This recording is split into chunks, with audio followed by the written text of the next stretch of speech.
যখন আজান হয় তখন শয়তান পালায়। এটা হাদিসে পাকে আছে। শয়তান শুধু এমনি পালায় না, বিদ্যুর রাত বায়ু ছেড়ে ছেড়ে শয়তান পালাইতে থাকে। এই শয়তান পালায় কি দিলে, কি শুনলে? তো এই শয়তান আজান শুনলে পালায়, আর আজানের আগে সালাতু সালাম শুনলে বাতিলরা পালায়।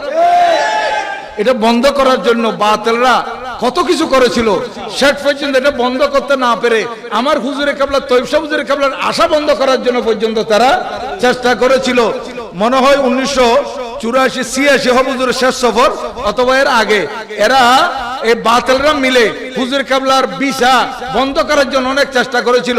কিন্তু সেই সময় ক্ষমতা ছিলেন প্রেসিডেন্ট এরশাদ সাহেব, ফিল্ড মার্শাল হুসাইন মোহাম্মদ এরশাদ, উনি প্রেসিডেন্ট ছিলেন। ওনার কাছে আমাদের আঞ্জুমান ক্যাবিনেট সাথে আল্লামা জালালউদ্দিন আল কাদেরী রহমতুল্লাহ আলাই এবং আমার উস্তাদ আল্লামা নঈম শাহ হুজুর রহমতুল্লাহ আলাই, ওনারা সহ গেছেন। তো এখন প্রেসিডেন্ট সাহেবের সাথে দেখা হলো। প্রেসিডেন্ট সাহেব বলছে যে তোমরা যে ওনাকে আসার জন্য ভিসা দিচ্ছ না হুজুর কেবলাকে, কারণ কি? এখন ওনারা তো আমার কাছে চলে আসছে হুজুর কেবলাকে যাতে আনতে পারে। এখন তোমাদের ইলিগেশন কি যে আছে, তোমরা হুজুর কেবলার বিরুদ্ধে কি কি আপত্তিকর ব্যাপার আছে এগুলো আমার কাছে পেশ করো। তখন বাতিল বড় বড় যারা উপরস্থ কর্মকর্তা ছিল এরা প্রথমে যে আপত্তি করছে সেটা হচ্ছে আজানের আগে সালাতু সালাম। আজানের আগে সালাতু সালাম। তখন প্রেসিডেন্ট এরশাদ বলছে কি আজান আগে সালাতু সালাম? এটা তো আমি বগদা শরীফ গেছি সেখানেও শুনছি।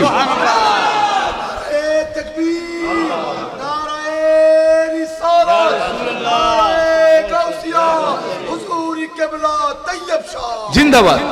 আমি তো বগদা শরীফ গিয়েছি, সেখানে আজানের আগে সালাতু সালাম শুনেছি।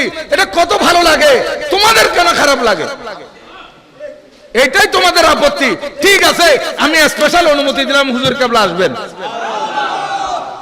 তারা যেটা আপত্তি করছে এটার উপর প্রেসিডেন্ট সাহেব খুশি হইয়া হুজুর কেবলাকে ভিসা দিলেন এবং ভিসা দেওয়ার পর হুজুর কেবলা তসরিফ আনলেন এবং প্রেসিডেন্ট সাহেব বললেন যে আমিও যাব। আসলে না খন আসেন স্যার, এখন এটা 1984 ইংরেজি না? আমাদের চট্টগ্রামের বিশিষ্ট রাজনীতিবিদ আলহাজ সালাউদ্দিন কাদের চৌধুরী সাহেব উনিও ছিলেন এবং সাথে রাতে এখানে ডিসি উমর ফারুক যিনি বিরোধিতা করছিলেন। নঈম শাহ হুজুর বলতেছেন আমি বন্ধুকে তোকাইতেছি, ও কোথায়? কারণ প্রেসিডেন্ট যখন আসছে চাকরি বাঁচানোর জন্য তো আসবে, কিন্তু স্টেজে তো দেখা যাচ্ছে না। ডিসি সাহেব কোথায়? বলতেছে আমি দেখলাম ও সিঁড়ির নিচে চুপ করে বসে আছে, সিঁড়ির নিচে, লজ্জায় কি করবে। প্রেসিডেন্ট সাহেবকে যখন বক্তব্য দিতে দিল, প্রেসিডেন্ট সাহেব বলতেছে আমি যখন বিবিরহাট থেকে ভিতর দিকে আসলাম, এশিয়া ফ্যান ফ্যাক্টরি পর্যন্ত যখন আসছে, বলছে এই যে গুম্বদ খাজারা যখন দেখলাম আমার কাছে মদিনা শরীফের কথা মনে হয়ে গেছে। মদিনা শরীফ আমার ইয়াদ এসে গেছে। দেখেন সেইবার জামিয়ার জন্য এবং জামিয়ার মসজিদের জন্য প্রায় 40 লক্ষ টাকা দিয়ে গিয়েছিলেন সেই সময় প্রেসিডেন্ট এরশাদ। এরা বিরোধিতা করেছে আর ফায়দা হয়ে গেছে। দেখেন এরা চায় দমানোর জন্য, কিন্তু দমাবে কেমনে? ফুকু সে ইয়ে চিরাগ বুঝায়া না যায়গা, ফুকু সে ইয়ে চিরাগ বুঝায়া না যায়গা, নূরে খুদা হে কুফর की हरकत पे खंदजन, फूकू से ये चिराग बुझाया ना जाएगा, युरीदूना लियुत्फिउ नूर अल्लाह बिअफवाहिहिम वल्लाहु मुतिम्मु नूरिही वलाउ करिहल काफिरुन। আমার আল্লাহ বলতেছেন চেষ্টা চালিয়েছে, চেষ্টা চালাবে যুগে যুগে যুগে যুগে আল্লাহর জ্বালানো বাতিকে নিভিয়ে দেওয়ার জন্য, কিন্তু এরা নিভাতে পারবে না, কারণ বাতি তো আমি আল্লাহ জ্বালিয়েছি। এই নূর কে জ্বালিয়েছেন? আল্লাহ পাক জ্বালিয়েছেন, এটাকে বন্ধ করা সম্ভব না। এই জন্য আমার আল্লাহ বলেন ওয়ালাউ কারিহাল কাফিরুন, যদি বা কাফেরদের কাছে খারাপ লাগে, বাতিলদের কাছে অপছন্দ হয়, তারপরে এটা চলতে থাকবে। শুধু চলতে থাকবে নয়, যত বাধা আসবে বাড়তে থাকবে, বাধা আসলে বাড়তে থাকবে।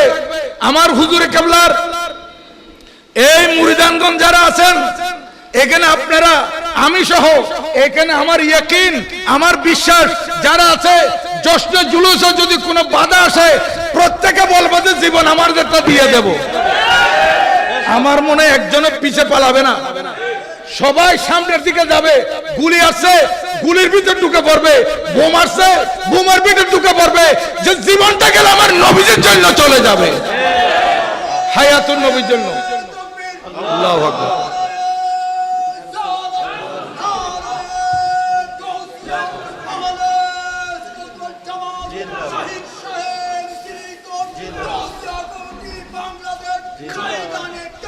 জিন্দাবাদ। কারণ এই জীবনটা পেয়েছি নবীজির জন্য। এই জীবনটা আমাদেরকে দিয়েছেন কার উসিলায়? দহন মে জুবা তোমারে লিয়ে, বদন মে যা তোমারে লিয়ে, हम आए यहाँ तुम्हारे लिए, उठे भी वहाँ तुम्हारे लिए। আলা হযরত কেবলা বলতেছেন, হুজুর আমার মুখের ভিতরে যে জিহ্বা আছে, যে আল্লাহ পাক কথা বলার শক্তি দিয়েছে, এটা তো নবীজি আপনার জন্য। বদন মে হে যা তোমারে লিয়ে, হুজুর আমার শরীরের ভিতর প্রাণ আছে, এটা আপনার জন্য। তো যে নবীজির জন্য শরীরের ভিতর প্রাণ আছে, এই নবীজির প্রয়োজন, নবীজির জন্য আমরা প্রাণ দিতে পারবো না? আর নবীজির জন্য যদি কেউ প্রাণ দিতে পারে, তার প্রাণ যাওয়ার পরও আল্লাহ পাক আরেকটা প্রাণ তাকে দিয়ে দিবে। ওয়ালা তাকুলু লিমান ইউকতালু ফি সাবিলিল্লাহি আমওয়াত, যারা আল্লাহর রাস্তায় শাহাদাত বরণ করে তারা মরে না, তারা জীবিত। তারা কি জীবিত?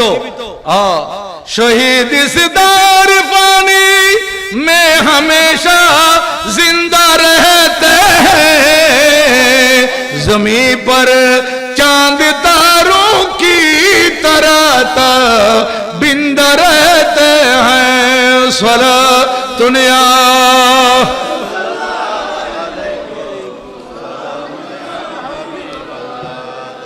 সম্মানিত হাজরিন, বলতেছিলাম আজকে আমার হুজুর কেবলা আলম মুর্শিদি সৈয়দি মখদুমি আল্লামা সৈয়দ মোহাম্মদ তাহের রহমতুল্লাহ আলাইহি আমাদের জন্য অনেক তজদিদি কাজ করেছেন, সংস্কারমূলক অনেক কাজ করেছেন। তোর মধ্যে একটা হচ্ছে আজানের পূর্বে সালাতু সালাম, আর একটা হচ্ছে কিয়ামের সাথে মুস্তাফা জানের রহমত পেলাকু সালাম। এটা আরেক সংস্কার। কারণ অনেক সময় বাতিলরা সুন্নিদের সামনে গেলে ইয়া নবী সালাম আলাইকা পড়ে, ইয়া নবী সালামু আলাইকা এইটা পড়ে, কিন্তু মুস্তাফা জানের রহমত পড়ে না। ইয়া নবী সালামু আলাইকা বলে মানুষকে দুঃখ দিতে পারবে, কিন্তু আমার হুজুরে কেবলা বলেন না, তোমরা ইয়া নবী সালাম আলাইকা পড়বে, এরপর মুস্তাফা জানের রহমত পড়বে, তারপর বাতিলরা দুঃখ দিতে পারবে না। দুইটা সংস্কার। 3 নম্বর হচ্ছে তরজুমান আহলে সুন্নাত। 3 নম্বর কি? আমি আজকে ডাইরেক্ট মূল কথায় চলে গেলাম। 3 নম্বর হচ্ছে তরজুমানে আহলে সুন্নাত। আপনারা রাখেন তরজুমান। এখন এই যে আমাদের জামিয়ার ময়দানে পীরে বাঙ্গাল হুজুর কেবলা লাইভ আমাদের সাথে লাইভে যুক্ত হয়েছিলেন, সেই সময় বলেছিলেন আল্লাহ পাক সুবহানাহু ওয়া তাআলা যে নির্দেশ দিয়েছেন, ইয়া আইয়ুহাল্লাযীনা আমানু কু আনফুসাকুম ওয়া আহলিকুম নারা, হে ঈমানদাররা তোমরা নিজেকেও বাঁচাও এবং নিজের পরিবারকেও বাঁচাও জাহান্নাম থেকে। কোত্থেকে? জাহান্নাম থেকে। তাহলে জাহান্নাম থেকে বাঁচাতে কেন বলছে? এখানে আব্দুল মাহমুদ খান সাহেব সুন্নি, আমার হানিফ ভাই সাহেব সুন্নি, মৌলানা সাইফুল সাহেব সুন্নি, মৌলানা শওকত সাহেব সুন্নি, এখানে হুজুরেরা যারা আছেন, আমার পীর ভাইরা যারা আছেন সুন্নি, কিন্তু বাতিল ফেরকারে বলতেছে ওনারা একদম মাতুল মারা সুন্নি, এদেরকে বাতিল বানানো যাবে না, কিন্তু ওনাদের ছেলেদের কইলো কাবু করতে পারিনি দেখি। এখন অনেক ঘরের মধ্যে অশান্তি, অনেক ঘরের মধ্যে অশান্তি চলতেছে। বাবা সুন্নি, ছেলে বাতিল। বাবা সুন্নি, ছেলে আলে হাদিস। বিদেশ থেকে আসছে, আগে নাভির নিচে হাত বাঁধতো, বিদেশ থেকে আসছে হাত উপরে উঠে গেছে। আগে আগে বাংলাদেশে থাকা অবস্থায় পুরুষ ছিল, বিদেশ থেকে এসে মহিলা হয়ে গেছে। এইরকম বাবার সাথে বেয়াদবি করতেছে। বাবা আপনি যা করছেন এগুলো ভুল করছেন। যে এটা এটা এ বলতেছে, এটা এর বলা না, এটা আমার নবীজি ১,৫০০ বছর আগে বলে গেছেন। ওয়ালানা আখিরু হাজিল উম্মতে আউয়ালাহা, পরের গুলা আগের গুলাকে অভিশাপ দিবে। হ্যাঁ, এটা কিয়ামতের আলামতের মধ্যে একটি আলামত। এই বাতিল ফেরকারা যে বলতেছে আমার বাপ দাদা ভুল নিয়ত করছে, আমরাও কি ভুল করব? এই যে বলতেছে কত বড় বেয়াদবি। কি ইমাম আহলে সুন্নাত শের বাংলা সাহুজুর থেকে তুই বেশি বুঝোস? হুজুর গৌসুল আল্লামা সৈয়দ মোহাম্মদ তৈয়ব শাহ হুজুর কেবলা রহমতুল্লাহ থেকে তুই বড় হয়ে গেছিস? বেয়াদব। বলতেছে আগের গুলা ভুল করছে, আমরাও কি ভুল করবো, তো শুদ্ধ করে দে বলে বুখারী শরীফে আছে। ফরজে হড়ে কলজত, হড়ে পরে কলজত নাম তো যদি খিউর বুখারী শরীফ জান নাকি বুখারী শরীফে তার কয়েকদিনের সুড়রি বুখারী শরীফ কলেজে বুখারী শরীফ। এখানে মৌলানা শওকত সাহেব আছেন, তারপরে মৌলানা সাইফুল ইসলাম নিজামী সাহেব আছেন, আরো ওলামা ইকরাম আছেন যারা কামেল পাশ এখানে। হ্যাঁ, তো এই কামেল পাশ যারা আছে তাদেরকে জিজ্ঞাসা করেন, আজকে কলেজের ছেলে স্কুলের ছেলে যে ফট করে বলতেছে, হুট করে বলতেছে বুখারী শরীফে আছে, এই বুকের উপর হাত বাঁধা, আচ্ছা সে যে বললো এই বুখারী শরীফে এটা কেমনে পাইলো, কিভাবে পাইলো, সে কি কোনোদিন বুখারী শরীফ আদৌ দেখছে কিনা, এটা একটু জিজ্ঞাসা করেন। কারণ বুখারী শরীফ যেটা মাদ্রাসায় আপনি ভর্তি করালেন আপনার ছেলেকে 1 থেকে 5 পর্যন্ত পড়ছে, 5 থেকে পাস করে 6 আসতে 6 থেকে দাখিল পর্যন্ত পড়ছে, বুখারী শরীফ দিছে? দেয় নাই। দাখিল পাস করার পর আলেম 2 বছর, আলেম 2 বছর ফার্স্ট ইয়ার সেকেন্ড ইয়ার, আলেম পাস করার পর ফাজলে গেছে, বুখারী শরীফ দিছে? ফাজল 3 বছর first year second year third year, বুখারী শরীফ দিয়েছে? না। ফাজল শেষ করার পর কামেল ফার্স্ট ইয়ারে উঠছে, বুখারী শরীফ দিছে? দেয় নাই। বুখারী শরীফ দিছে তো সেকেন্ড ইয়ারে, কামিল সেকেন্ড ইয়ারে, অর্থাৎ মাস্টার সেকেন্ড ইয়ারে গেলে তারপর দিচ্ছে হুজুরদের সামনে বুখারী শরীফ। হুজুর মানে ছাত্র যারা আছে এদেরকে হুজুর বলতেছি, কারণ ওনারা তখন কামেল পাস করে ফেলতেছে, কামেলে চলে আসছে। হ্যাঁ, এখন বুখারী শরীফ ওদের সামনে আসছে আর ওস্তাদ আছে সামনে, তাইলে কয় বছর? এই ইবতেদায়ী 5 বছর, দাখিল 5 বছর, আলেম 2 বছর, ফাজিল 3 বছর, এই 13 বছর, কামেল ফার্স্ট ইয়ার 1 বছর, 14 বছর। মাদ্রাসায় একটানা 14 বছর কিতাব লই ঘুরাঘুরি করার পরে বুখারী শরীফ দেয় নাই, 15তম বছরে এসে বুখারী শরীফ পাইতেছে। আর এটা মাদ্রাসা দুধ না পরে কলেজ স্কুল পড়ার কথা বুখারী শরীফ আছে। এগুলো কিয়ামতের আলামত। কিসের আলামত? কিয়ামতের আলামত। এই জন্য আপনারা নিজেরা সুন্নি থাকলে হবে না। আমি বারবার বলি, আমি জামিয়া মসজিদে বলি, নিজেরা সুন্নি থাকলে হবে না। নিজেদের ছেলে মেয়েরা স্কুলে যাচ্ছে, কলেজে যাচ্ছে, ইউনিভার্সিটি যাচ্ছে, বিদেশে যাচ্ছে, মাদ্রাসায় যাচ্ছে, কোনো বাতিলের খপ্পরে পড়তেছে কিনা আপনাদেরকে সজাগ থাকতে হবে। নাক কান চোখ সবসময় খোলা রাখতে হবে, এবং সাথে সাথে একটা একটা তরজুমা আলোচনা প্রত্যেক মাসে মাসে নিয়ে ছেলেদেরকে পড়াইতে হবে। ছেলেরা সিলেবাসের বই পড়ার সাথে সাথে আপনারা বাধ্য করবেন ছেলেকে মেয়েকে যে বাবা ক্লাসের পড়া পড়বা, সাথে সাথে ফ্রি টাইমের মধ্যে এই তরজুমানটা শেষ করে দিবা। শেষ মানে ফেলা দিব যেন, তরজুমানটা শুরু শেষ লেখাপড়া করবা, তরজুমানটা পরে শেষ করবা, সমাপ্ত করবা, তারপরে মাসে আরেকটা আসবে। এই পড়তেছে কিনা এটা দেখবেন, কারণ তরজুমান আলোচনাতে এটা এমন একটা নেয়ামত আমাদের জন্য যে হুজুরে কেবলা এটা সুন্নিয়তের বিজয়ের জন্য দিয়েছিলেন। কিসের জন্য? সুন্নিয়তের বিজয়। কেন বলতেছি? এটা হুজুর কেবলা 1986 সালে 76 সালে যখন আসছিলেন, 76 সালে 16 ডিসেম্বর, 16 ডিসেম্বর কি দিবস? বিজয় দিবস। ওই দিন আঞ্জুমানের মধ্যে মিটিং এর মধ্যে এটা পাস হয়েছে তরজুমান আলোচনা বের করার জন্য। এই জন্য বলতেছে সুন্নিয়তের বিজয়। এই জন্য এটা সুন্নিয়তের বিজয়।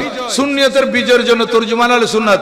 এই তরজুমানের ভিতর আপনারা অনেক মশলা পাবেন, বাতিলদের অনেক আপত্তির জবাব পাবেন, সুন্নিদের পক্ষে অনেক মশলার জবাব পাবেন, এবং আপনারা সাহাবায়ে কেরামের শান, আউলিয়া কেরামের শান, আম্বিয়া কেরামের শান বিভিন্ন লেখা সেখানে পাবেন। মাসিক তরজুমান যদি প্রত্যেকের ঘরে ঘরে থাকে, তাদের কলব সবসময় নূরানি থাকবে। কলব কি থাকবে? নূরানি থাকবে। কলবের মধ্যে নূর পয়দা হবে, এবং বিভিন্ন বাতিল ফেরকারা যে প্রশ্ন করে, প্রশ্নের জবাব দিতে পারবেন যদি নিয়মিত তরজুমান স্টাডি করেন। আমি অনেকবার বলছি, আজকেও বলতেছি, আমাদের লক্ষ্মীপুর জেলা, নোয়াখালী লক্ষ্মীপুর আছে না, লক্ষ্মীপুর জেলা গৌসিয়া কমিটির সেক্রেটারি ছিলেন ভাই রুল আমিন সাহেব। এখন একটু বয়স হয়ে গেছে। রুল আমিন সাহেব আমাকে একদিন ফোন দিলেন, রুল আমিন ভাই। আমি বললাম ভাই কেমন আছেন? আছি, ভালো আছি। আপনি কেমন আছেন? বলে ভালো আছি। তো কি মনে করে ফোন দিলেন? বলো যে আমি একটা সমস্যা পড়ছি। কি সমস্যা? বলে আমার এখানে আজানের আগে সালাতু সালাম এটা নিয়ে আমাকে জবাব দিতে হচ্ছে, আপনি এটা লিখে আমার কাছে পাঠাইতে হবে। আজানের আগে সালাতু সালাম যে জায়েজ, এটা লিখে আমাকে পাঠাইতে হবে। কারণ লক্ষ্মীপুর আমি একেবারে 1987 সাল থেকে যাইতেছি। 87 থেকে ওখানে আমাকে চট্টগ্রামের হুজুর হিসেবে চিনে, আমার নামও জানে না। আমাকে চিনে যে চট্টগ্রামের হুজুর, আর আমার সহযোগ দিয়েছিলেন আল্লামা বাকিবিল্লাহ রহমতুল্লাহ আলাইহি, উনি ছিলেন নারায়ণগঞ্জের হুজুর। আমরা দুইজন লক্ষ্মীপুরের মধ্যে অনেক জেহাদ করছি, অনেক মোকাবেলা করছি, সামনাসামনি বাতিলদের সাথে বৈঠক হয়েছে আমাদের ওখানে লক্ষ্মীপুরে। বলতেছে যে আজানের আগে যে সালাতু সালাম দেওয়া হয় এটার পক্ষে সপক্ষে দলিল। আমি বলছি ভাই আমি তো অনেক ব্যস্ততার ভিতরে আছি, তারপর আপনাকে দেব, কিন্তু আমাকে 1 সপ্তাহ সময় দিতে হবে। 1 সপ্তাহ? বলে হ্যাঁ দিলাম, 1 সপ্তাহ সময়, দরকার আরো বাড়াই দেব, কিন্তু আপনি আমাকে সুন্দর করে দলিলগুলো লিখে আমার কাছে পাঠাইতে হবে। ঠিক আছে, কথাবার্তা ফাইনাল, 1 সপ্তাহ টাইম। কিন্তু উনি 2 দিন বা 3 দিনের দিন আবার ফোন করলেন আমাকে। আমি বললাম ভাই এখন 1 সপ্তাহ হয়েছে, আপনি আবার কেন ফোন করলেন? বলে না হুজুর ফোন করতেছি যে আপনি আর কষ্ট করে আমার কাছে দলিল পাঠাইতে হবে না, আমি তর্জুমান ঘাটতে ঘাটতে পুরাতন তর্জুমানের মধ্যে পাই গেছি। এটাই বলার উদ্দেশ্য। এর তর্জুমান যখন পড়বেন এখানে বিভিন্ন মশলার জবাব আপনারা পেয়ে যাবেন। এটা আমার হুজুর কাবলা সুন্নিয়তের বিজয়ের জন্য এই তর্জুমান বের করার জন্য বলেছিলেন ভাইদেরকে। আর সেই সময় ভাইয়েরাও কিরকম মজবুত ছিলেন। এই ডিসেম্বরের 16 তারিখ 1976 ইংরেজি, আর এই মাত্র 14 দিন পর, 14 দিন পার হওয়ার পর 1977 ইংরেজি, 1977 জানুয়ারি থেকে তর্জুমানের প্রথম কপি বাইরে গেছে। দেখেন এই মাত্র 15-20 দিনের ভিতর বাইরে বের করে ফেলছে তর্জুমান আলোচনা। সেই থেকে মাঝখানে রেজিস্ট্রেশনের কারণে 2-3 মাস বন্ধ ছিল, এরপর থেকে কন্টিনিউ হইতে হইতে অদ্যাবধি চলতেছে। আলহামদুলিল্লাহ, এটা চলতে থাকবে তর্জুমান আলোচনা। এটা ঘরে ঘরে রাখবেন। যারা কেন তর্জুমান সেল করে তাদের সাথে যোগাযোগ করবেন, প্রত্যেক মাসে মাসে আপনাদেরকে তর্জুমান পৌঁছায় দিবে। এটা আমার হুজুরে কাবলার আরেকটা সংস্কার। তারপর হুজুরে কাবলার 4র্থ সংস্কার হচ্ছে গৌসিয়া কমিটি বাংলাদেশ। গৌসিয়া কমিটি বাংলাদেশ আপনারা জানেন, পীরে বাঙ্গাল হুজুর কাবলা পীর আল্লামা সৈয়দ মুর্শিদ সৈয়দ মোহাম্মদ সাবির শাহ মুদ্দাজিল্লুল আলী আমাদেরকে বলেছেন। প্রায় সময় আমি আব্বা হুজুরকে জিজ্ঞাসা করেছিলাম, আব্বা হুজুর আঞ্জুমানে রহমানিয়া আহমদিয়া সুন্নিয়া ট্রাস্ট আছে, আবার গৌসিয়া কমিটির কি প্রয়োজন? হুজুর কেবলা থেকে জিজ্ঞাসা করেছিলেন, যেখানে আঞ্জুমান ট্রাস্ট আছে সেখানে আবার গৌসিয়া কমিটির দরকার কি? তখন হুজুর কেবলা কোনো উত্তর দিলেন কিভাবে, কত সুন্দর করে। এটা ডাইরেক্ট কোনো উত্তর দেন নাই, বলে সময় কথা বলবে, সময় আসলে তুমি বুঝতে পারবে কি প্রয়োজন। এখন পীরে বাঙ্গাল পিসা হুজুর কেবলা বলতেছেন, আজকে যদি গৌসিয়া কমিটি বাংলাদেশ না হতো তাহলে আঞ্জুমানের পক্ষে এতগুলা কাজ সামাল দেওয়া সম্ভব হতো না। আজকে দেখেন রৌজান, রাঙ্গুনিয়া এবং এই যে ফটিকছড়ি, আমাদের হাটাদারি, এইদিকে চন্দনাইশ, আনোয়ারা, লোহাগাড়া, তারপর ওইদিকে সীতাকুণ্ড, বাঁশখালী, আমাদের বীরসরাই, এভাবে ফেনী, বিভিন্ন জায়গা থেকে যে চামড়া কালেকশন করতেছে, কি সেক্রেটারি আনোয়ার সাহেবের দ্বারা সম্ভব হইতো নাকি এসবিপির দ্বারা সম্ভব হইতো? এগুলা কারা করতেছে? গৌসিয়া কমিটির ভাইয়েরা। এই গৌসিয়া কমিটির ভাইয়েরা নিজের ঘরের মধ্যে কোরবানি চলতেছে, নিজের কোরবানির পশুটা জবাই করার সাথে সাথে নিজের ছেলে মেয়ে ভাই বেড়াদেরকে বুঝে দিয়া এ বেরিয়ে গেছে চামড়া কালেকশনে। যেগুলো তোমরা সামাল দাও, আমরা আমার হুজুরে কাবলার মাদ্রাসার জন্য কালেকশন করতে হবে, চামড়া কালেকশন। আমার চোখের পানি আসছে, এইরকম ছোট ছোট ছেলেরা পর্যন্ত চামড়া টানতেছে। গৌসিয়া কমিটির ভাইয়েরা, কি আশ্চর্য, কি একটা নেয়ামত আমার হুজুরে কাবলা আমাদেরকে দিয়েছেন। হুজুর কাবলা আল্লামা সৈয়দ মোহাম্মদ তৈয়ব শাহ রহমতুল্লাহ আলাইহি যে সংস্কারগুলো আছে এগুলো আমাদের জন্য বড় নেয়ামত। এগুলো যদি আমরা ধারণ করি তাহলে আমরা দুনিয়া তো কামিয়াব, আখিরাতও কামিয়াব। কারণ এই মহান হাস্তি আপনারা হয়তো উলামায়ে কেরামের জবানে শুনেছেন, উনি একদিকে আল্লাহর ওলি, শুধু ওলি নয়, উনি মা দরজাত ওলি। কি ওলি? মা দরজাত, অর্থাৎ জন্মসূত্রে আল্লাহর ওলি। আবার আরেকদিকে নবীজির আওলাদ। আমাদের এখানে অনেক ওলি আউলিয়া আছে যারা দুনিয়াতে আইসা ইবাদত বন্দেগী রিয়াজত সাধনা মোরাকাবা মুশাহাদা করতে করতে আল্লাহর ওলি হয়েছেন, আল্লাহর নৈকট্য লাভ করেছেন। এরকম কিছু ওলি আছে। কিন্তু আল্লাহর জগতে কিছু আল্লাহর ওলি আছেন যারা দুনিয়াতে আসতে ওলি হয়ে জন্ম লাভ করেছেন। এই দুনিয়াতে আসতে যে ওলি হয়ে জন্ম লাভ করেছেন এর মধ্যে অন্যতম আমার শাহিন সাহেব বগদাদ। শাহিন সাহেব বগদাদ, যার নামে গৌসিয়া কমিটি, গৌসে পাক রাদিয়াল্লাহু তাআলা। এই কারণে উনি মার গর্ভ থেকে আসতে এই 18 পারা কোরআন শরীফ মুখস্থ করে আসছেন। এটা জন্মগত ওলি, জন্মসূত্রে ওলিতে এটার প্রমাণ। আরেকজন হচ্ছেন আমার হুজুর খাজা গরিব নওয়াজ রাদিয়াল্লাহু তাআলা আনহু, উনিও মাতৃগর্ভের বলি। এটার প্রমাণ কি? যে উনি মায়ের গর্ভে যখন ছিলেন, আম্মা জান একদিন তাহাজ্জুদ উযু করার জন্য যখন উঠছেন, উযু করতেছেন, তখন উনি শুনতেছেন উনার পেটের ভিতর বাচ্চা জিকির করতেছে। এই মায়ের গর্ভের ওলির প্রমাণ। আর একটা মায়ের গর্ভের ওলি আমার হুজুরে কেবলা গৌসে আজম আল্লামা সৈয়দ মোহাম্মদ তৈয়ব শাহ রহমতুল্লাহ আলাইহি। এর উজ্জ্বল প্রমাণ যে দাদা হুজুর কেবলা রহমতুল্লাহ আলাইহি বানিয়া জামিয়া কুতুবুল আউলিয়া হযরত সৈয়দ আহমদ শাহ সিরকুটি আল কাদির রহমাতুল্লাহ আলাইহি যখন বাংলাদেশে সফরে আসেন তখন তৈয়ব শাহ হুজুর কেবলা সেবার আসেন নাই আব্বা হুজুরের সাথে, কিন্তু একবার হুজুর কেবলাকে এক জোড়া জুতা মোবারক বানাই দিচ্ছেন, তৈয়ব শাহ হুজুর কেবলা রহমাতুল্লাহ আলাইহির জন্য এক জোড়া জুতা বানাই দিবেন। তখন সিরকুটি শাহ হুজুর রহমাতুল্লাহ আলাইহি বললেন যে আমার জুতার যে সাইজ, আমার পায়ের জুতার যে সাইজ, আমার বাচ্চা এই তৈয়ব শাহর একই সাইজ, এরকম বানাই দিলে হবে। এখন ওই ব্যক্তি হুজুর কেবলার জন্য একটা বানিয়ে আনলেন এক জোড়া। হুজুর পরে দেখলেন, পরে দেখার পর বলে হুজুর ওগুলো একটু পরে দেখেন যেগুলো তৈয়ব শাহ হুজুর কেবলার জন্য বানানো হয়েছে, এগুলো আপনার সাইজে ঠিক আছে কিনা। হুজুর কেবলা রাগান্বিত হয়ে বলতেছেন, কি আমাকে বলতেছো, এই জুতা আমি কেমনে পরবো? তৈয়ব মাদরজাত ওয়ালি হে, তৈয়ব মাদরজাত ওয়ালি হে। হুজুর রাগান্বিত হয়ে বলতেছেন যে তৈয়বের জুতা আমাকে পরতে বলতেছো। দেখেন নিজের সন্তান, নিজের সন্তান, কিন্তু নিজের সন্তান কত বড় মহান ওলি, কত বড় বেলায়েত সম্রাট। আব্বা হুজুর বলতেছেন আমি তৈয়ব শাহর জুতা আমি পরে দেখতে পারবো না, যেভাবে আছে এইভাবে দিয়ে দাও, আমি নিয়ে যাব। এই যে তৈয়ব শাহ হুজুর কেবলা রহমতুল্লাহ আলাইহি যে মাদরজাত ওলি, এটার আরো বহু প্রমাণ। যে খাজা চরবি রহমতুল্লাহ আলাইহি যে বলেছিলেন সিরকুটি রহমতুল্লাহ আলাইহিকে শাহাদাত আঙ্গুল নিয়ে ইয়ে পাক চিজ তুম লে লো, এটা যে বলেছিলেন, এরপরে তৈয়ব শাহ হুজুর কেবলা রহমতুল্লাহ আলাইহি জন্ম লাভ করেছিলেন। উনি জন্ম লাভ করার পর আমরা সন্তানদেরকে 5 মাস হইলে মুখের মধ্যে সিন্নি দি তাহানিক করাই। কি করাই? তাহানিক করাই। এটা সিন্নি দি আর সিটাঙ্গার বাটায় খোদি কিস্তু হয়, কিছু হয়। হ্যাঁ, এখন হুজুরে কেবলার মুখে তৈয়ব শাহ হুজুর কেবলা 5 মাসের শিশু, ওনার মুখে কিছু খানা দেওয়া হবে। কে দিবেন? ওই গৌসুদমান, আরেক গৌসুদমান হুজুর আল্লামা খাজা আব্দুর রহমান চরবি রহমতুল্লাহ আলাইহি, উনি আসছেন হুজুর কেবলাকে মুখে কিছু দেওয়ার জন্য। কিন্তু খাজা চরবি রহমতুল্লাহ আলাইহি উনিও আরেক গৌসুদমান, উনি জানেন যে এই ছোট বাচ্চা হলে কি হবে, এ তো মায়ের গর্ভের ওলি, এখন আমি দুনিয়াকে এটা প্রচার করে দিই, দুনিয়াকে এটা প্রচার করে দিই। আমাদের কাছে বাচ্চাদেরকে আনলে আমরা কুলে নিয়ে কিছু দোয়া দরুদ পড়া, কোরআন শরীফের কিছু সূরা পড়া, ফাতিহা দিয়া তারপরে মুখের মধ্যে দিই। হ্যাঁ, এখন চরবি রহমতুল্লাহ বলতেছেন বাচ্চা अगर तुम ना खाओगे तो हम भी नहीं खाएंगे, তুমি যদি না খাও তাহলে আমরাও খাচ্ছি না, আমরাও খাবো না। এই কথা বলার সাথে সাথে এই 5 মাসের শিশু এই গরম সিন্নির মধ্যে আঙ্গুল ঢুকে দিয়েছেন, অর্থাৎ মাদরজাত ওলির প্রমাণ। গরম সিন্নির মধ্যে কি ঢুকাইলেন? আঙ্গুল ঢুকাইয়ে নিজের খানা নিজে মুখে নিলেন, এইটা একটা প্রমাণ।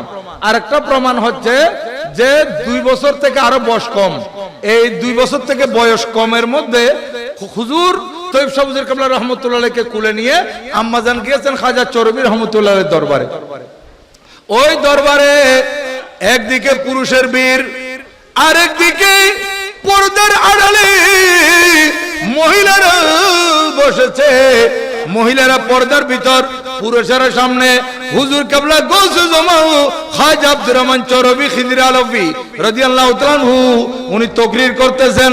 আর এদিকে 2 বছর থেকে আরো কম বয়সের শিশু হুজুর কেবলা আল্লামা সৈয়দ মোহাম্মদ তৈয়ব শাহ রহমতুল্লাহ আলাইহি উনি আম্মা থেকে দুধ পান করবেন, মাকে দুধ পান করবেন। এটা বুঝাচ্ছেন যে কোনো প্রকারে ছোট বাচ্চারা যখন পেটে খিদে লাগে দুধ খাওয়ার জন্য মাকে কান্নাকাটি করে বুঝায়, মার কাপড় ধরে বুঝায়, বিভিন্ন ভাবে বুঝাইতে থাকে, মার দুধের মধ্যে মুখ দিতে চায়। এইভাবে হুজুর কেবলা তৈয়ব শাহ রহমতুল্লাহ আলাইহি দুধ পান করবেন। মা এই জমায়েতের মধ্যে কিভাবে দুধ পান করাবেন? এটা তো সম্ভব না। এখন মা বাচ্চাকেও বুঝাইতে চাইতেছেন, কিন্তু বাচ্চা বারবার দুধ পান করার জন্য বলতেছে। মা এখানে কেমনে দুধ দিবে? বাচ্চার মুখে দুধ দিতে হলে আড়ালে যেতে হবে। কোথায়? একটু আড়ালে যেতে হবে, পর্দায় যেতে হবে। মহিলাদের সামনে হলো, মহিলাদেরও তো একটা পর্দার ব্যাপার আছে, মহিলার ভিতরে পর্দার ব্যাপার আছে। এখানে দুধ তো পান করাতে পারবে না। আর গৌসুদম আল্লামা খাজা চরবি রহমতুল্লাহ আলাইহি ওখান থেকে সেটা খেয়াল করছেন। দেখেন কত বড় বেলায়েত সম্রাট হযরতে খাজা আব্দুর রহমান চরবি রহমতুল্লাহ আলাইহি উনি ওখান থেকে আওয়াজ দিয়েছেন, বাচ্চা तुम दूध मत पियो क्योंकि तुम बड़ा हो गया। ए शिशु तैयब, সবাই বলেন রহমতুল্লাহ আলাইহি, এ শিশু তৈয়ব তুমি আর দুধ পান করো না, কেননা তুমি বড় হয়ে গেছো। খাজা চরবি রহমতুল্লাহ আলাইহির এই আওয়াজ যখন 2 বছরের কম বয়সের শিশু হুজুর কেবলা আল্লামা সৈয়দ মোহাম্মদ তাইব শাহ রাহমাতুল্লাহ আলাইহির কানে বেশ আসলো, তখন সাথে সাথে তিনি শান্ত হয়ে গেলেন। এমন ভাবে শান্ত হয়েছেন, আম্মা থেকে আর দুধ পান করার, দুধ দেওয়ার কথা আর বলেন নাই, আর এদিকে কোনো ইশারা করেন নাই। মাহফিল শেষ, আম্মাজান বাড়িতে চলে আসছেন, এবার বাচ্চাকে শান্ত হয়ে দুধ পান করাবেন। এখন বাচ্চা দুধ পান করে না, বড় হয়ে গিয়েছে। দেখেন আমাদের শিশু বাচ্চাদেরকে আমাদের মা বোনেরা দুধ ছাড়াইতে কত কষ্ট, দুধের মধ্যে পান করার আগে তিতা দেয়, এই দেয় সেই দেয়, যাতে করে বাচ্চা আর দুধ পান না করে। হ্যাঁ, এই জন্য দুধ ছাড়ানোর জন্য কত কষ্ট করতে হয়। আর এদিকে খাজা চরবি রহমতুল্লাহের একটা আওয়াজে হুজুর কেবলা আল্লামা তৈয়ব শাহ রহমতুল্লাহ শান্ত হয়ে গেছেন আর দুধ পান করেন। এটা হচ্ছে মা দরজাত ওলির প্রমাণ। জন্মসূত্রে যে আল্লাহর ওলি, এটার উজ্জ্বল প্রমাণ। আরেকটা প্রমাণ হচ্ছে যে উনি 4 বছর বয়স, আব্বা হুজুর যাচ্ছেন খাজা হযরত সৈয়দ আহমদ শাহ শ্রীকুটি রহমতুল্লাহ আলাইহি, দাদা হুজুর কেবলা উনি যাচ্ছেন মসজিদে। তখন এই 4 বছরের শিশু বলতেছেন, আব্বা আপ কাহা যা রহে হ্যাঁ? আব্বা আপনি কোথায় যাচ্ছেন? মসজিদ যা রহা, মসজিদে যাচ্ছি। তো ওহা क्या मिलता है? তো ওহা আল্লাহ মিলতা है, আল্লাহ মিলতা है। তখন হুজুর কেবলা 4 বছরের শিশু বলতে, তাইলে আমিও যাব, আমারও আল্লাহর প্রয়োজন, আমিও আল্লাহকে পেতে চাই, আমিও আল্লাহকে দেখতে চাই। এই বয়সের ভিতর হয়তো এই 16 বছর, 1916 সালে হুজুরে কেবলার জন্ম, আর 20 সালে হুজুরে কেবলা চলে গেছেন রেঙ্গুন শ্রীকুটি রহমতুল্লাহ আলাইহি। দেখেন এই 16 থেকে 20 এর ভিতরে কোন একটা সময় হুজুরে কেবলা আজমির শরীফ আসছেন।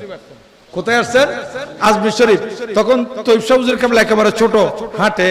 হ্যাঁ, এখন শ্রীকুটি রহমতুল্লাহ আলাইহি জিয়ারত করতেছেন ভিতরে ঢুকে, আর এদিকে শিশু বাচ্চা হুজুর কেবলা তৈয়ব শাহ রহমতুল্লাহ আলাইহি জন্মসূত্রে ওলি, মা দরজাত ওলি, উনি বাইরে হাঁটা চলা করতেছেন।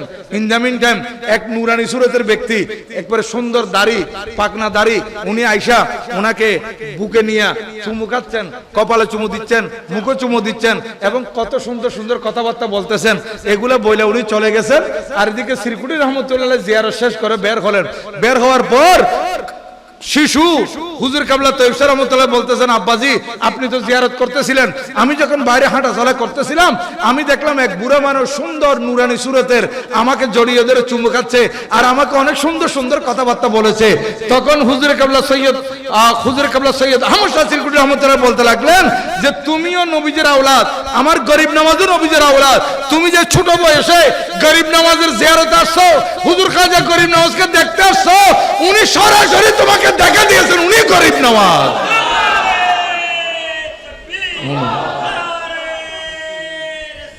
ইয়া রাসূলুল্লাহ,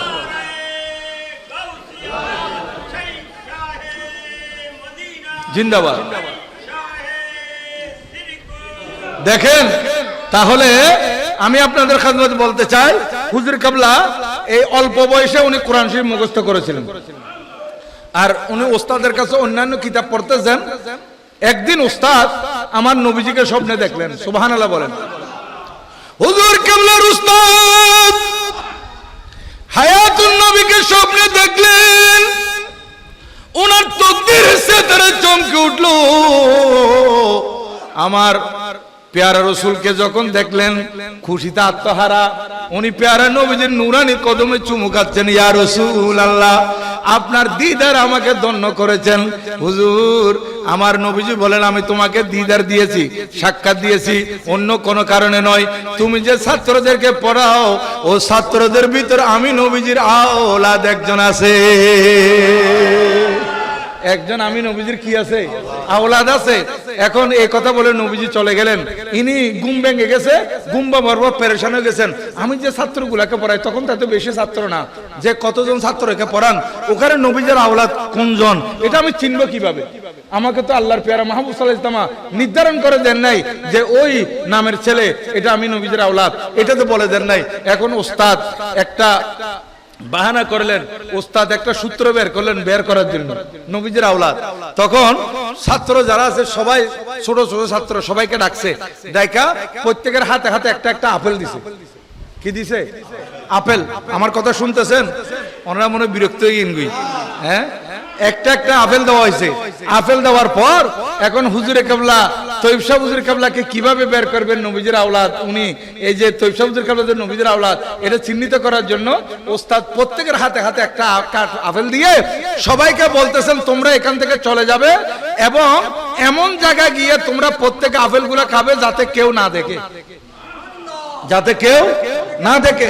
তোমরা একজন একদিকে চলে গেছে, ছেলে একটা এক কোণায় চলে গেছে, আরেকজন আন্ধারের ভিতর চলে গেছে, আরেকজন ঘুমটা দিয়ে খাইতেছে যাতে কেউ না দেখে।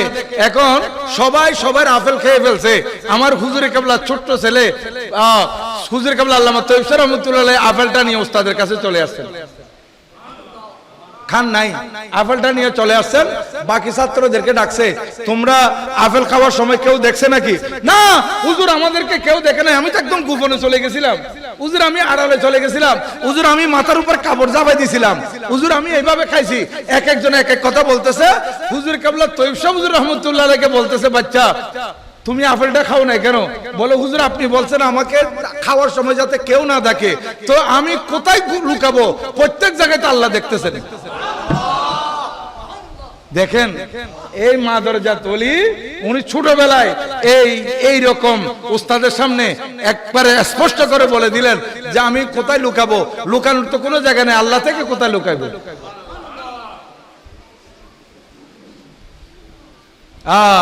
দেখেন এই মা দরজাত ওলি হুজুর কেবলা এই লেখাপড়া যখন একেবারে দৌড়া হাদিস পড়তেছেন কার কাছে জানেন?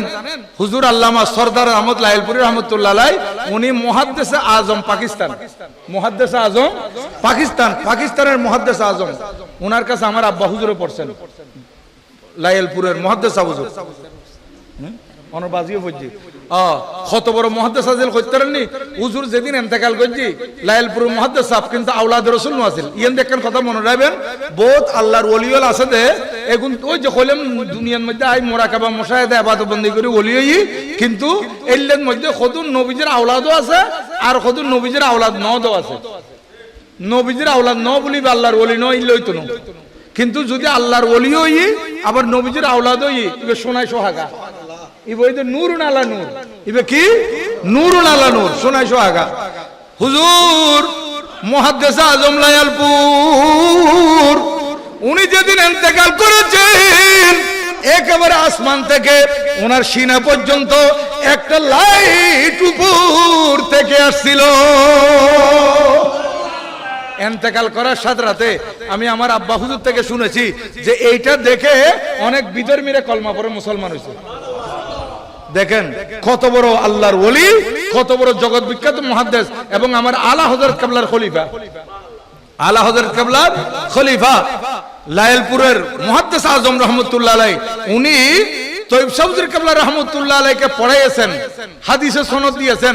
যতদিন ছাত্র ছিলেন ততদিন ছাত্র, কিন্তু যখন হাদিসের সনদ নিয়ে ফেলতেন এরপর থেকে লাইলপুরের মুহাদ্দিস আজম পাকিস্তান উনি বললেন, এই তৈয়ব শাহ রহমতুল্লাহ আলাইহি আপনি আওলাদ রাসূল, আপনি সনদে হাদিস নিয়ে ফেলেছেন, এখন আপনি মুহাদ্দিস হয়ে গেছেন, এখন আপনি বড় আলেম হয়ে গেছেন, এখন থেকে আমার যে প্রত্যেক বছর এখানে ছাত্রদেরকে দস্তারে ফজিলত দেওয়া হবে, মাথায় পাকড়ি দেওয়া হবে, যারা হাদিস ও সনদ নিবে এদেরকে পাকড়ি দেওয়ার জন্য আপনি দাওয়াতি মেহমান হয়ে আসতে হবে। দেখেন মুহাদ্দিস আজম লায়ালপুর আমার হুজুরে কেবলাকে কেমন সম্মান দিয়েছেন, ছাত্র অথচ ছাত্রকে ইজ্জত দিচ্ছেন কি হিসেবে, কি কারণে? যেহেতু আওলাদ রাসূল, যেহেতু নবীজির আওলাদ, এই নবীজির আওলাদের সম্মান দেখে আমাদের এখানে অনেকে হঠাৎ করে আওলাদ রাসূল হয়ে যায়, এরকম আছে না? আগে আওলাদ রাসূল ছিল না, কিন্তু হঠাৎ করে কি হয়ে গেছে? আওলাদ রাসূল হয়ে গেছে। এইরকম যারা নবীজির আওলাদ নয়, এইরকম যদি নবীজির দিকে নিসবত করে কিয়ামতের ময়দানে এদের কঠিন শাস্তি হবে। এদের কি হবে? এই বানাওয়াটগুলার কঠিন শাস্তি হবে, এটাও খেয়াল রাখবেন। সালাতুন ইয়া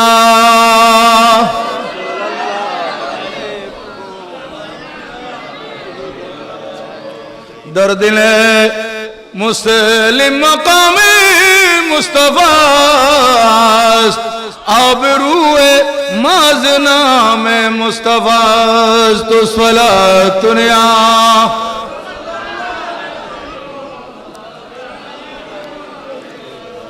মুসলমান বলতেছিলাম হুজুর কেবলা আল্লামা সৈয়দ মোহাম্মদ তৈয়ব শাহ রহমাতুল্লাহ আলাইহি উনি কত বড় আল্লাহর ওলি, আর আল্লাহর ওলিদের তারিফ যেখানে করা হয়, আল্লাহর ওলিদের প্রশংসা যেখানে করা হয়, আল্লাহর ওলিগণের জীবন কর্ম করামত যেখানে বয়ান করা হয়, সেই জায়গার মধ্যে আল্লাহর রহমত বর্ষিত হয়। আজকে মকবুল টাওয়ারের এই ব্রাদার্স কনভেনশন হলের মধ্যে অহরহ আল্লাহর রহমত ঝরতেছে, অহরহ আল্লাহর রহমত আমরা পাচ্ছি। কেন? এই আল্লাহর একজন মহান ওলি এবং প্রিয় নবীজির আওলাদ, জমানার অন্যতম গোস হুজুর কেবলা আল্লামা সৈয়দ মোহাম্মদ তৈয়ব শাহ রহমাতুল্লাহ আলাইহির এখানে প্রশংসা চলতেছে। আল্লাহর ওলিগণের প্রশংসা যখন চলে তখন তানজিলুর রাহমা ইনদা যিকরি সালেহিন, সালেহিনদের জিকির যখন হয়, সালেহিনদের আলোচনা যখন হয়, তখন সেখানে আল্লাহর রহমত বর্ষিত হয়, আল্লাহর রহমত। মুসলমান, এই আল্লাহর ওলিদের আলোচনা আজকে ব্রাদার্স কনভেনশন হলে মৌলানা শওকত হুসাইন রেজভী করেছেন, মৌলানা সাইফুল ইসলাম নিজামী সাহেব করেছেন, আমি করতেছি। এগুলো আমরা কোত্থেকে পেলাম? হুজুরদের থেকে জিজ্ঞাসা করেন, ওনারা বলবেন আল্লাহর ওলিদের আলোচনা, আল্লাহর ওলিদের জীবন কর্ম করামত বয়ান করা, এটা আমরা নিজের থেকে করতেছি না, এটা আমাদের সৃষ্টিকর্তা আল্লাহর সুন্নাত। এটা কার সুন্নাত? সরাসরি আল্লাহর সুন্নাত। কিভাবে? যেহেতু আল্লাহর ওলিগণের শান মান মর্যাদা এটা দিয়েছেন কে? আল্লাহ। আল্লাহর ওলিদেরকে সম্মান বাড়িয়েছেন কে? আল্লাহ। আল্লাহর ওলিদেরকে সাহেবে করামত, করামতের অধিকারী কে করেছেন? আল্লাহ সুবহানাহু ওয়া তাআলা। আল্লাহ পাক আল্লাহর ওলিদেরকে শান মান দিয়েছেন, আবার দেওয়ার পর নিজে কোরআন শরীফে বর্ণনা করেছেন, নিজে আলোচনা করেছেন আল্লাহর ওলিদের। এক একটা সূরা দেখলে আশ্চর্য হবেন, যেখানে আল্লাহর ওলিগণের শান। সূরা আলে ইমরান দেখেন 35 আয়াত থেকে 39 নম্বর আয়াত পর্যন্ত দেখেন মরিয়ম আলাইহিস ইসলামের সম্মান, মরিয়ম আলাইহিস ইসলামের তারিফ। আল্লাহ পাক মরিয়ম আলাইহিস ইসলামকে পবিত্র হিসেবে সৃষ্টি করেছেন, কারণ উনি যখন মার গর্ভে ছিলেন, হযরত হান্না বিনতে ফাখুজ মার গর্ভে ছিলেন, তখন মা মান্নত করেছিলেন রব্বি ইন্নী নযরতু লাকা মা ফি বতনি মুহাররারা, আয় আল্লাহ আমার গর্ভে যা আছে আমি আপনার ঘরের জন্য মান্নত করলাম। হযরত হান্না মনে করেছিলেন ঘরের জন্য, আল্লাহর ঘরের খেদমতের জন্য যখন মান্নত করছি নিশ্চয় ছেলে সন্তান হবে। কি সন্তান হবে? ছেলে সন্তান। কিন্তু হতে হলো কন্যা সন্তান। রব্বি ইন্নী ওয়াদাতুহা উনসা, আয় আল্লাহ আমি তো কন্যা সন্তান প্রসব করলাম। আমার আল্লাহ বলেন, আয় হান্না রব্বুকুম আলামু বিমা ওয়াদাত, তুমি কি সন্তান জন্ম লাভ করেছো আল্লাহ ভালো জানে, কিন্তু এ হান্না তুমি শুনো, আমি এই মেয়ের নাম রাখলাম মরিয়ম। দেখেন হযরত মরিয়ম আলাইহিস সালাম নাম মা রেখে দে না, বাবা রেখে দে, খনে আল্লাহ সম্মাইতুহা মরিয়ম, আমি এই কন্যা সন্তানের নাম মরিয়ম রাখলাম এবং এটাকে আমি পবিত্র করলাম। এবং জেনে রাখো এই পৃথিবীর মধ্যে যত পুরুষ সন্তান আছে, কোন পুরুষ সন্তান লাইসা যাকারু কাল উনসা, এই মহিলার সাথে কোন পুরুষের তুলনা হবে না। এরকম সম্মানিত এই মহিলা আমি তোমার গর্ভে দিয়েছি। এখন যে কথা সেই কাজ বলতেছে, আমি আল্লাহর ঘরের জন্য মানত করেছি, মেয়ে হলো এটা আল্লাহর ঘরের খেদমত করতে হবে। তাফসীরের কিতাবে লিখতেছে, এইদিকে দেখেন আমি কথা শেষ করতেছি, এক বছরে একটা সন্তান যত বাড়ে, এক বছরে একটা সন্তান যত বাড়ে, হযরত মরিয়ম আলাইহিস সালাম একদিনে তত বাড়ে। তো এই সুযোগটা, এই ক্ষমতাটা, এই বাড়ার এই ব্যবস্থাপনা কে করেছেন? আল্লাহ পাক করেছেন, আবার আল্লাহ পাক নিজে বর্ণনা করতেছেন। দেখেন তাইলে আল্লাহর ওলিদের আলোচনা যে আমরা করতেছি এটা কার সুন্নাত? আল্লাহর সুন্নাত। এই মরিয়ম আলাইহিস সালাম বড় হয়ে গেছেন, তারপর খানায়ে কাবার খেদমত করছেন, বাইতুল মাকদাসের খেদমত করছেন। বাইতুল মাকদাসের খেদমত করা কালে উনি যেহেতু মহিলা, ওনার দায়িত্ব নিয়েছিলেন ওনার খালু হযরত জাকারিয়া আলাইহিস সালাম, আল্লাহর নবী।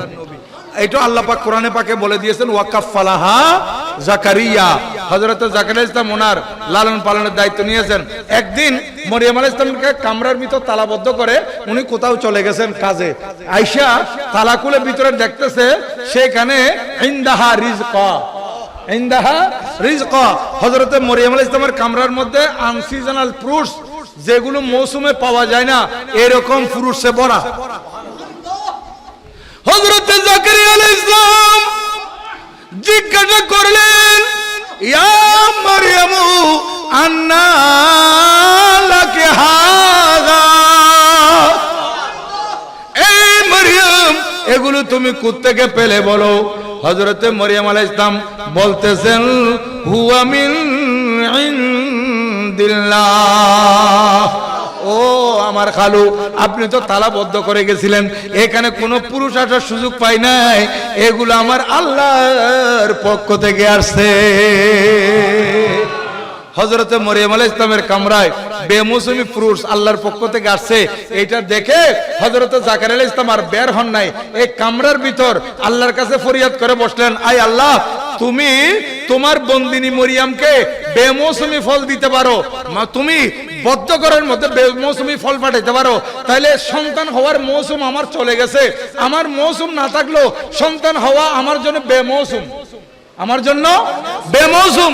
এখন আমার সন্তান হওয়ার মৌসুম নাই, আমি এখন আমার সন্তান হওয়ার সুযোগ নাই, আমি বৃদ্ধ হয়ে গেছি, কিন্তু আল্লাহ পাক আপনি চাইলে তো দিতে পারেন, আপনি চাইলে দিতে পারেন। এখন এই দোয়া করলেন, আল্লাহ রব্বে হাবলি মিন লাদুনকা যুররিয়াতান তাইয়্যিবা, আল্লাহ আপনার পক্ষ থেকে আমাকে পবিত্র সন্তান দান করুন। এটা হযরতে জাকারিয়া আলাইহিস সালাম চাইছেন মরিয়ম আলাইহিস সালামের কামরায়। এখানে একটা বড় মহত্ব রয়ে গেছে, বাতিল ফেরকার এগুলো বুঝে না। আল্লাহ পাক কোরআনে পাকে বলেন, হুনালিকা দাআ জাকারিয়া রাব্বাহু, হুনালিকা সেই জায়গায়, যে জায়গায় মরিয়ম আলাইহিস সালামের কামরায় বেমৌসুমি ফল দেখছেন, সেই জায়গায়, অর্থাৎ ওলিগণের আমল, এটা শরীয়তের দলিল নয়, কিন্তু ওলিগণের কোন নেক আমল আমরা যদি পালন করি, এটা আল্লাহর পক্ষ থেকে রহমত পাওয়ার একটা উসিলা হবে। আমরা হুজুর কিবলাকে কোন একটা ভালো আমল করতে দেখছি, এটা যদি আমরা আমাদেরকে নির্দেশ না দিলেও হুজুর কিবলাকে যখন দেখছি এই আমল করতে, আমরাও করি, হ্যাঁ, এটা কিন্তু শরীয়তের দলিল হবে হবে না, কিন্তু নবীগণের আমল শরীয়তের দলিল। আল্লাহর নবীগণের আমল কি?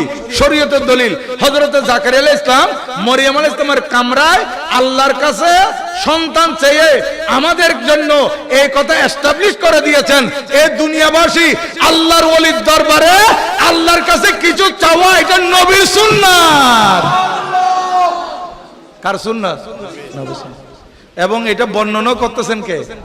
আচ্ছা, জাকারিয়া আলাইহিস সালাম যে মরিয়ম আলাইহিস সালামের কামরায় আল্লাহর কাছে সন্তান চাইছেন, উনি চাইলে ঘুরে বাইর হইয়া বাইতুল মাকদাসের ভিতর ঢুকতে পারতেন, কিন্তু ঢুকেন নাই, মরিয়ম আলাইহিস সালামের কামরায় চাইছেন। তো এটা যদি বেদাত হইতো, তখন আল্লাহ পাক কোরআন শরীফ নাযিল করে এটা তো আমাদেরকে বুঝাই দিতেন, জাকারিয়া আলাইহিস সালাম এটা বেদাত করতেন, তোমরা করিও না, তোমরা করিও না, এই কথা বলছেন না। আল্লাহ পাক আরো কুদরতের জবানে দেখতহীন ভাষায় কোরআন শরীফ তুলে ধরেছেন, আমার নবী জাকারিয়া আলাইহিস সালাম আমার বন্দিনী, প্রিয় বন্দিনী মরিয়ম আলাইহিস সালামের কামরায় এটা চেয়েছেন, হুনালিকা দাআ জাকারিয়া রাব্বাহু। দেখেন, তাইলে আল্লাহর ওলির উসিলা নিয়ে আল্লাহর ওলির দরবারে কিছু চাওয়া। আমরা যে খানাকা শরীফে যাই, হুজরা শরীফ, হ্যাঁ না, হুজরা শরীফে যে আমরা যাই, হুজরা শরীফে গিয়ে আমরা কিছু আল্লাহর কাছে চাই, তখন আমরা বলি যে এটা জাকারিয়া আলাইহিস সালামের সুন্নাত, এটা আমার হুজুরে কাবলার হুজরা শরীফ, এখানে দোয়া কবুল হওয়ার জায়গা। দোয়া কবুল হওয়ার অনেক জায়গা আছে, মসজিদ দোয়া কবুল হওয়ার জায়গা, আপনার বিভিন্ন জায়গা আছে। আল্লাহর ঘর খানায় কাবায় যাবেন, সেখানে মুলতাজিমের সামনে, রুকনে ইয়ামানের সামনে, সফা মারওয়া তওয়াফ করার পর মিজাবুর রহমতের সামনে, এখানে প্রায় জায়গার মধ্যে দোয়া কবুল হয়, প্রায় জায়গার মধ্যে কি হয়? দোয়া কবুল হয়। এগুলো দোয়া কবুল হওয়ার জায়গা। তো দোয়া কবুল হওয়ার জায়গার মধ্যে একটা জায়গা হচ্ছে আল্লাহর ওলিগণের হুজরা, আল্লাহর ওলিগণের হুজরা। এই আল্লাহর ওলিগণের হুজরার মধ্যে কে দোয়া করেছিলেন? আল্লাহর নবী। এইভাবে সামনে যদি আমি বাড়তে যাই আরো অনেক লম্বা, ইনশাআল্লাহ আল্লাহ পাক যদি সুযোগ দেয় আপনাদের খাদ্য অন্য সময় আরজ করব। আপনারা দীর্ঘক্ষণ এখানে গরমের মধ্যে বসে আছেন, তো আমি আমার জন্য দোয়া করবেন, আমি আপনাদের জন্য দোয়া করব, এবং বিশেষ করে আমার মওজুদা হুজুর কিবলার জন্য একটু খাস করে দোয়া করবেন, আমার হুজুরে কিবলাকে যাতে আমরা পাই। এবার আমরা হুজুরে কিবলাকে পাইলে এটা আমাদের জন্য বড় নেয়ামত। এবার জুলুসে যাতে আমার হুজুরে কাবলাকে পাই, এই জন্য প্রত্যেকে দোয়া করবেন। হুজুরে কাবলা সেহতের জন্য, হুজুরে কাবলা সুস্বাস্থ্যের জন্য দোয়া করবেন, এবং আমরা রবিউল আউয়াল শরীফে যাতে হুজুরে কাবলাকে পাই এই জন্য প্রত্যেকে দোয়া করবেন। আল্লাহ পাক সুবহানাহু ওয়া তাআলা এই মাহফিলকে কবুল আর মঞ্জুর করুন, সবাই বলুন আমিন।